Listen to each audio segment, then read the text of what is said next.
સુરતમાં 31 ડિસેમ્બરની અનોખી રીતે ઉજવણી કરવામાં આવી।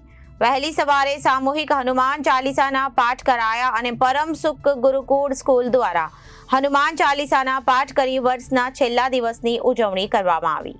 સુરતમાં 31 ડિસેમ્બરની અનોખી ઉજવણી કરવામાં આવી।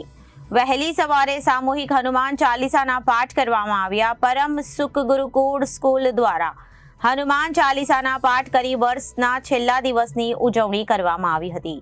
મોટી સંખ્યામાં વિદ્યાર્થીઓ સામૂહિક હનુમાન ચાલીસા પાઠમાં જોડાયા હતા।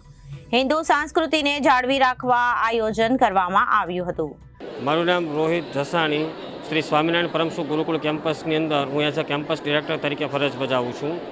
આજરોજ આપ સર્વ શહેરીજનોને જાણ કે 31 એટલે કે પશ્ચિમી સંસ્કૃતિઓનું અનુકરણ, પરંતુ શ્રી સ્વામિનારાયણ પરમ સુખ ગુરુકુળ વિદ્યા સંકુલના સંસ્થાપક એવા શાસ્ત્રી સ્વામી શ્રી જગત સ્વરૂપ દાસજીના પ્રેરણાના માધ્યમથી આ પશ્ચિમી સંસ્કૃતિનું અનુકરણ થતું અટકવું જોઈએ। હિન્દુ સનાતન ધર્મ સંસ્કૃતિ અનુસાર હિન્દુ નવ વર્ષ કારતક સુદ એકમને માનવામાં આવે છે, પરંતુ આજે સમાજની અંદર 31નું ખોટી રીતે અનુકરણ કરવામાં આવે છે।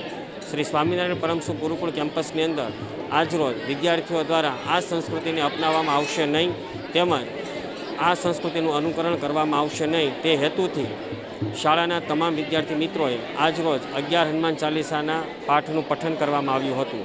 પ્રભુ શ્રી રામ, પ્રભુ શ્રી હનુમાનજી અને ભગવાન શ્રી સ્વામિનારાયણના યાદ કરી અને સહપરિવાર સાથે આજરોજ 31 ભગવાન હનુમાન ચાલીસાના પઠન દ્વારા કરીશું એવો એક સુંદર મેસેજ શાળા દ્વારા આપવામાં આવ્યો હતો।